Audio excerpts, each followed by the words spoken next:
पता नहीं मेरे को भी कहाँ गए कब गए, बस यही कहती थी रात को उठ के चले जाना उधर। तो फिर एक दो बार तो मैंने अपनी खुदकशी करने की भी कोशिश की। पर आपको ये नहीं लगा कि आपके बच्चे हैं छोटे छोटे? उस टाइम डिप्रेशन हो गया था मुझे कि मैंने मरना ही मरना है, कैसे भी मरूँ, मरना ही मरना मैंने। तो 3 साल डिप्रेशन की दवाई खिलाई मुझे। अब भी कभी उनकी बात करें, सुबह सुबह इन्होंने एल्बम निकाली थी तो ये छोटी बेटी बोल रही सभी फैमिली का फोटो है, दादू का क्यों नहीं है? आपकी पोते वाला देखे सभी का दादू का क्यों नहीं है, दादू कब आएंगे? आज एक और स्टोरी आपके सामने लाने की कोशिश में हम यहाँ आरसपुरा के पास एक गांव में पहुँचे हैं। यहाँ देवराज शर्मा जी के घर पर उनकी धर्मपत्नी जी से मुलाकात हुई। तो ऐसा लग ही नहीं रहा था कि इनसे हम पहली बार मिले। ऐसा लग रहा था कि एक बहन ने हमारा जी जान से स्वागत किया और इनके चेहरे पे ऐसी खुशी थी। अचानक से किसी के घर चले जाना, वो भी बिना सुनाए। तो लोग कहते हैं कि अरे इतनी गर्मी पड़ रही है और आप एकदम से बिना सुनाए आ गए। लेकिन इनके चेहरे की मुस्कुराहट ऐसा लग रहा था जैसे मानो ये कब से हमारा इंतज़ार कर रही थी और इनको एक इंट्यूशन हो रही थी कि हम इनके घर पे आने वाले हैं। तो ऐसी वीर नारी के सामने जब हम बैठते हैं तो अलग ही दुनिया में पहुंच जाते हैं। दीदी, देवराज जी 5 जुलाई 1999 को इस देश के लिए शहीद हो गए जी। उस टाइम आप छोटी उम्र की थी। मेरी 32, मेरी 30 थी, साहब की 32 थी। बस बच्चे छोटे छोटे थे? छोटे छोटे बच्चे थे। बड़ी बेटी 10 साल की थी, छोटी बेटी 6 साल की थी और सबसे छोटा बेटा वो 3.5 साल का था। बस। तो वो दिन 5 जुलाई का जी, तब अनगिनत लोग जो थे वो शहीद हो रहे थे। करगिल जैसा खौफनाक युद्ध जो आज तक कभी नहीं देखा, नाम भी नहीं सुना था। नाम नहीं सुना नाम था। भी नहीं सुना। तो आज करगिल को सब जानते हैं, पूरा वर्ल्ड जानता है। तो आपको कितने दिन के बाद पता चला था? हमें 2 दिन पहले पता चला था। तो उस टाइम तो फ़ोन पे बात भी नहीं होती थी, फ़ोन भी नहीं थे उस टाइम, 99 में। तो इधर हमारे पास में सतराइयाँ पड़ती है, उधर एक्सचेंज में मैं गई थी बात करने। तो 4 दिन मेरी बात हुई पहले। तो उन्होंने मेरे को वही यही बोला कि मैं 5 जुलाई को आ रहा हूँ घर पे। अच्छा। टेंशन मत लेना, मैं ऊपर चले जाऊंगा। अभी नीचे आए हम लोग, तो ऊपर चले जाएंगे हम लोग। अच्छा, लगता है कि देवराज जी कर रहे थे वो, हौलदारी का केडल कर रहे थे। अच्छा। तो उसी दिन वो ऊपर चले गए। 4 दिन पहले बात हुई। तो मैंने पेपर पढ़ा, पेपर पढ़ रही थी जब इनका पता चला ना मुझे। तो मैं दोपहर को पेपर पढ़ रही थी, जो यही पेपर। तो फिर मैंने पापा इनके, मेरे जेठ जी आए, बोले निर्मला क्या कर रही है? मैंने बोला आप बोलते इनकी बाई को भी लेटर आया, बोलते इनको मत बताना कि मैं ऊपर जा रहा हूँ। अच्छा, उनसे भी बात देवराज जी ने बोला ये बात? मेरे को बोला कि मैं घर आऊँगा 5 जुलाई को। तो 5 को ही आए। उन्होंने जानबूझ के नहीं बताया कि आप कहीं परेशान हो जाओ, मेरे डर ना मैं जाओ। 5 को आऊँगा, मेरे को यही बताया। तो हुआ क्या था वहाँ पे? उनको बस उग्रवादियों के साथ ही तो उनको गोली लगी। तो मेरे को तो जब बोलते हैं, मेरे घर वाले बताते हैं कि इधर लगी थी। मैंने नहीं देखा, मैंने पहले भी आपको बताया कि मैंने नहीं देखा उनको। जब डेड बॉडी आई घर मैंने पे? देखा नहीं, मेरी आंखें नहीं खुली। गिर गई थी तो सर पे चोट आ गई थी। फिर ट्रिप लगाया होगा, पता नहीं मेरे को। मैं आप कैसे गिर गए? नाम सुन के ही। आपको जब ये खबर? आर्मी वाली गाड़ी आई ना, लोग हमारे घर में आ गए। वो बोले अभी तो ये पढ़ रही थी पेपर, अभी तो जी पेपर पढ़ रही थी। तो इतना इसने हार श्रृंगार किया है, तो अब इसको कैसे बताएं? अच्छा, आप इंतजार में थे कि वो 5 जुलाई को उन्होंने बोला है? हाँ। तो मतलब एक पत्नी वेट कर रही थी, पति कहता है कि घबरा मत, मैं 5 जुलाई तक घर वापस आऊंगा। तो ठीक, वो 5 को ही आए। 5 को ही घर पहुंचे। जब डेड बॉडी आई उनकी, तो वो बर्दाश्त नहीं कर पाई एक पत्नी, और वो गिर पड़ी। जब उनका संस्कार हुआ तब आप वहीं थे या अस्पताल में थे? नहीं, उसी टाइम मेरे को ट्रिप लगा था घर पे ही। तो पता नहीं मेरे को भी कहाँ गए कब गए, बस यही करती थी रात को उठ के चले जाना उधर। तो फिर एक दो बार तो मैंने अपनी खुदकशी करने की भी कोशिश की। पर आपको ये नहीं लगा कि आपके बच्चे हैं छोटे छोटे? उस टाइम डिप्रेशन हो गया था मुझे कि मैंने मरना ही मरना है, कैसे भी मरूं, मरना ही मरना है मैंने। तो 3 साल डिप्रेशन की दवाई खिलाई मुझे। अब भी कभी उनकी बात करें, सुबह सुबह इन्होंने एल्बम निकाली थी तो ये छोटी बेटी बोल रही सभी फैमिली का फोटो है, दादू का क्यों नहीं है? आपकी पोती वाला देखे सभी का, दादू का क्यों नहीं है? दादू कब आएंगे? क्या बोले? फिर मैं बोलती हूँ तेरी शादी पे आएंगे। बोलती मेरी शादी कब होगी, कब दादू आएंगे? होती आपकी उसके सामने दादू की बातें होती होंगी। घर पे सुबह जब जाना मैं करूँगी, उनके चरण छू के जाती हूँ तो वो भी कहती मैं भी दादू को ऐसे करूँ जल्दी आ जाए। जब आप 2 साल डिप्रेशन में रही उस टाइम आपकी 3 साल आपकी बड़ी बुरी हालत हो गई बहुत ज़्यादा। मैंने बोला तभी तो बेटा जी रखा था, जी इसीलिए रखा था। जो बड़ा बेटा आपका बहन का बेटा? जी जी। अच्छा, जिसको आज आप अपनी सगी औलाद से बढ़कर प्यार देती हैं। जी, उन्होंने तो सभी किया मेरे साथ, अकेले क्या कर सकती थी मैं? कुछ भी नहीं था। फिर मैंने मतलब पूरा बड़े बेटे का फर्ज निभाया उस बच्चे ने। उसने अपना घर भी छोड़ा।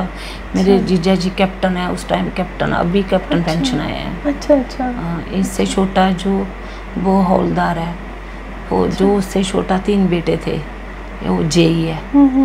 तो फिर इसको मैंने रखा। मैंने बोला 3 साल मेरे पास ही रहा। मैंने बोला अब नहीं मैं तेरे को जाने दूंगी। तूने मेरा इतना ख्याल रखा, तो बच्चे छोटे हैं कौन देखेगा इनको? ये एक मैसेज है सोसाइटी के लिए। यहाँ अपनी औलादें माँ बाप को छोड़ देती हैं, बोझ समझने लगती है। वहीं पे ये बच्चा श्रवण बेटा जिसने अपनी मौसी माँ का ख्याल रखा, उसकी फैमिली का ख्याल रखा, माँ से भी ज़्यादा। तो ऐसे बच्चे को सैल्यूट बनता है। मैं तो यही प्रे करती हूँ भगवान से कि ऐसा बेटा हर फैमिली में पैदा हो, ताकि वृद्धाश्रम बनने बंद हो जाए। और जब ये स्टोरी जो भी लोग देखेंगे उनको इस श्रवण बेटे की कहानी ज़रूर सुननी चाहिए कि आज कलयुग में भी ऐसे बेटे होते हैं जो अपनी मौसी माँ को माँ से बढ़कर प्यार देते हैं, पूरा घर परिवार संभालते हैं। दीदी कैसे, कहाँ आपने स्कूल में, कौन से स्कूल में आपने बच्चों को पढ़ाया? पहले तो जब ये जॉब करते थे तो बाहर थे, छोटे छोटे बच्चे थे, तो पहले हैदराबाद में दोनों बेटियों को पढ़वाया। फिर उसके बाद श्रीनगर चले गए, तो 2 महीने के लिए गए, जब छुट्टियाँ पड़ी तब जाना। फिर उसके बाद पापा बोले, मेरे parents mother in law father in law वो कमज़ोर हो गए, तो बोले अभी इनको छोड़ के मत जाना। मैंने बोला नहीं जाऊँगी, मैंने किस लिए जाना। फिर मेरे पास में आरसपुरा में ही पढ़ता है, छन पब्लिक स्कूल, वहीं पे डाले। फिर जब जे शहीद हो गए तो तब अकेली रह गई। तब मैंने इनको इंटरनेशनल पठानकोट के एलम हॉस्टल वहीं डाला। तीनों बच्चों को और दोनों माँ बेटा रहते थे, बड़ा बेटा और मैं। अच्छा, घर पे आप? फिर इसी ने देखा मुझे। छोटे बच्चों को क्या पता मम्मा को क्या हो रहा, कब मुझे कुछ हो जाता था, तब भी उसी टाइम लेके जाते थे। 3 साल का बेटा था तब आपका? हाँ 3 साल का था। उसको तो ये भी नहीं पता होगा कि उसके पिताजी के साथ क्या होगा। कल ही चल रही थी बात। कल हम तरकुटा नगर से कहीं इधर से गुजरे तो किसी की जा रहे थे, डर बैठे थे, छोटा ही बच्चा था, वो साथ में लेके जा रहे थे। मैं कहा ना ऐसा ही हुआ था, तेरे को याद आता उस पापा का? बोलता मम्मा मेरे को नहीं आता, कभी कुछ नहीं आता। ऐसा आता है कि चाचू मेरे को उठा के पापा को ऐसे मेरे को आग लगाई थी, वो आता मेरे को, कुछ भी नहीं आता। 3 साल के बच्चे को क्या पता होगा कि उसके फादर साहब के साथ क्या हो रहा है? ये पोती अभी 5 साल की है मेरी, तो सब कुछ पता है इसको, सारा कुछ जानती। क्योंकि आज की जनरेशन है, आज की जनरेशन बहुत तेज है। उस टाइम वैसे छोटा बच्चा था, वैसे भी मेरे को देखते थे। और बेटियां आपकी? बेटियां 10 साल की थी, बड़ी बेटी को पता है। उसको पता था? हाँ उसको पता है। उसने भी संभाला आपको? वो फिर मैंने हॉस्टल डाल दी, उसी टाइम ले गए थे, 3 महीने बाद ले गए हॉस्टल। तब एक माँ ने अपना फ़र्ज़ पूरा किया कि बच्चों की पढ़ाई का इजाफा ना हो, बच्चे अच्छे स्कूलों में पढ़ लिख के बड़े बन जाए। फिर आपने उनकी बड़े होके उनकी शादियां कराई हैं, अब सब शादीशुदा हैं। हाँ, बच्चियाँ भी काफ़ी पढ़वाई मैंने, ग्रेजुएशन बड़ी एमएड की, बीएड करवा के। ये बहू भी अभी एमएड बीएड है। अच्छा, सारे पढ़े लिखे बच्चे हैं। दादी पोती ओ वाली। मैं तो, मेरे लिए तो है सब कुछ है, लेकिन मेरे लिए कुछ भी नहीं। जब रात को सोचती ना तो छोटा बेटा 11-12 बजे तक मेरे पास ही रहेगा, मेरे को तेल छेल लगा के बहू बेटा तभी जाएंगे। तब भी मैं रात को कभी कभी इनको पता कि मम्मा को रात को बस सोचे तो कुछ हो जाता है, फिर मैं बोलती जा अपने कमरे में सोगा ना। सब कुछ होते हुए भी अकेलापन। चलो भगवान ने जो लिखी है वो तो नहीं, ऐसा नहीं होना होगा। तभी भी मैं यही सोचती थी कि मैं छोटे बेटे को आर्मी में ही भेजना है, फिर बड़ा बेटा नहीं माना, बोला नहीं इसको नहीं जाने देंगे। मैं तो अपने मन में ठान ही लिया था कि मैंने इसको बड़े होके आर्मी को ही भेजना, मैंने देश की कुर्बानी के लिए भेजूंगी। बोला नहीं मैंने नहीं भेजना। कभी मन में ऐसा आता है कि जिन दुश्मनों ने आपके हस्बैंड की जान ली, जिनकी वजह से वो शहीद हो गए, अगर आपको मौका मिलता तो आप बदला लेते? हाँ, बदला तो बिल्कुल जरूर ही लेते। वो मन में आता होगा, पर बेबस हो जाती है। बिल्कुल। मुझे लगता है कि एक पत्नी की बात सुनकर आज पति ऊपर बैठा हुआ है, देख रहा होगा, सोच रहा होगा कि मेरी पत्नी हर रात को वो अकेलापन काटती है, लेकिन बेबसी, लेकिन हिम्मत देखो, जज्बा देखो, अपने बच्चों को बड़ा करना, उनके लिए अपनी ज़िंदगी जो है दाव पर लगाना, कुर्बान कर देना। यही तो है हिंदुस्तानी नारियाँ, यही तो है हमारी वीर नारियाँ, जिनकी कहानी आप तक पहुंचा रहे हैं, ताकि आज लोग जो हैं, जो रिश्तों को तोड़ने के लिए तुले हुए हैं, चंद छोटी छोटी बातें रिश्तों को कुचल कर रख देती हैं, वो इनसे सीखें, वो इनसे जानें, इनकी कहानियाँ सुनें और अपने अंदर एहसास लाने की कोशिश करें कि रिश्ते बहुत कीमती होते हैं, बार बार नहीं जुड़ते। तो टूटते हुए रिश्तों को बचाने की आप पूरी कोशिश में करिएगा। ये थी एक वीर नारी की कहानी, देवराज शर्मा जी की धर्मपत्नी की कहानी। हमें बाहर निकाला तो बाल जोगेश्वर महाराज ने, हम उनका बहुत बहुत शुक्रिया मनाते हैं कि हम तो बाहर ही निकलती थी, मैं तो कहीं जाती ही नहीं थी। अच्छा। उन्होंने हमें हर जगह लेके गया, जहीं भी थी महाविष्णु जग। अच्छा। इनके फोटो लगाए होते हैं विष्णु जग में। फिर हमारी पूजा, इनकी पूजा करवाते हैं हमारे से। कारगिल लेके गए। अच्छा। पहले हाँ 2008 में शायद कारगिल इनका। तो कारगिल हर साल वहाँ पे दिन मनाया जाता है। मेरे को फिर हार्ट की प्रॉब्लम है, बच्चे भेजते नहीं हैं। अच्छा। ओह, तो आपको हार्ट की प्रॉब्लम कब हो गई? ये वैसे सोचने की वजह से ही, टेंशन। हाँ, हार्ट की भी हो गई। आज आप एक गैस एजेंसी चलाती हैं, मैंने देखा, बड़े प्यार से मैंने देखा। जो मैं आपके पास आई तो आप कुर्सी पे महारानियों की तरह बैठी हुई लग रही थी मुझे, एक सुंदर सी प्यारी सी। कुछ भी नहीं है, तो उससे आपका टाइम पास हो जाता है, और क्या, है ना। सुबह निकलते हो जी, और दोपहर को घर आती है जी। तो आप बीमार भी रहने लगी हैं, पर आपको ठीक होना है उन लोगों के लिए जिनको हम ये कहानी सुना रहे हैं, ताकि उनको हिम्मत मिले, उनको लगे नहीं, सब कुछ खोने के बाद भी एक नारी जो है वो स्ट्रॉन्ग दिखती है, लेकिन अंदर से बहुत सारी यादें, अनगिनत कहानियाँ दिल के अंदर छुपा के बैठी होती है। पर किसको बताए, बताने वाला तो ऊपर बैठा। दीदी आपके कुछ फ़ोटोज़ भी होंगे? फोटो तो थे मेरे पास काफ़ी, लेकिन जब मैं कभी कोई घर पे नहीं होता था तो सभी को निकाल के बाहर देखती थी। जब देखती थी तो मेरा फिर दिल छप जाता था, बेहोश हो जाती थी। तो फिर बड़े बेटा जब हरिद्वार गए तो उन्होंने सभी इकट्ठी करके एक पॉलीथीन में डाली और उसको जल प्रवाह कर दिया। बोले अब देखिए, गंगा जी में? गंगा जी में। आपकी शादी की फोटो जो भी थी सब कुछ ले गए। अभी मेरे पास कुछ भी नहीं है।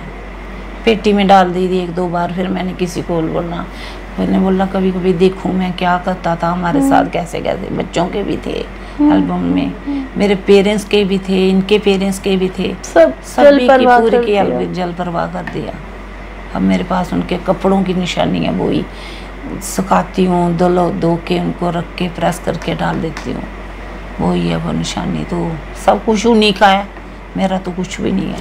ऐसा लगता है कि अगला जन्म जब लोगे आप तो उनको ही आप खोजने की कोशिश करोगे? उन्हीं को करूँगी।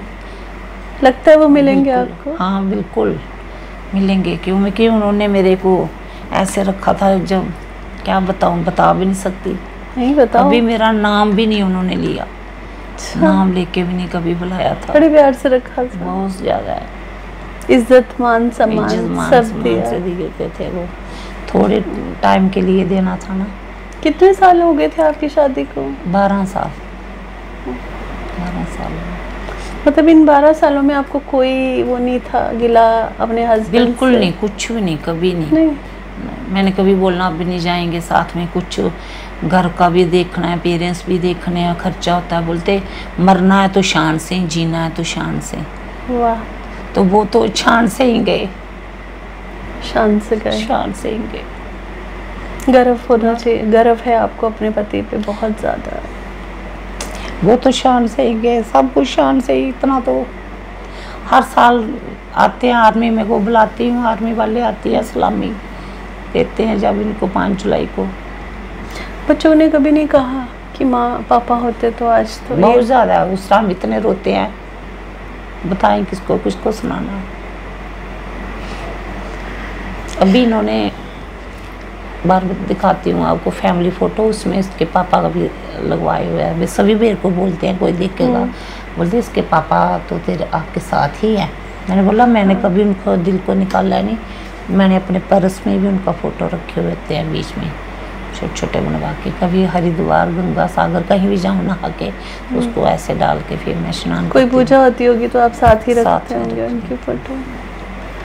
मतलब इनसे बात करके ना मैं थोड़ी इमोशनल सी हो रही हूँ कि मतलब उनकी फ़ोटो के सहारे इन्होंने पूरी अपनी ज़िंदगी काटी है और इनको आज भी लगता है कि वो इनके साथ हैं हर पल। और सच बात है, वो साथी हैं जिन्होंने अपनी धर्मपत्नी को इतना मान सम्मान दिया, तो वो कैसे दूर जा सकते हैं?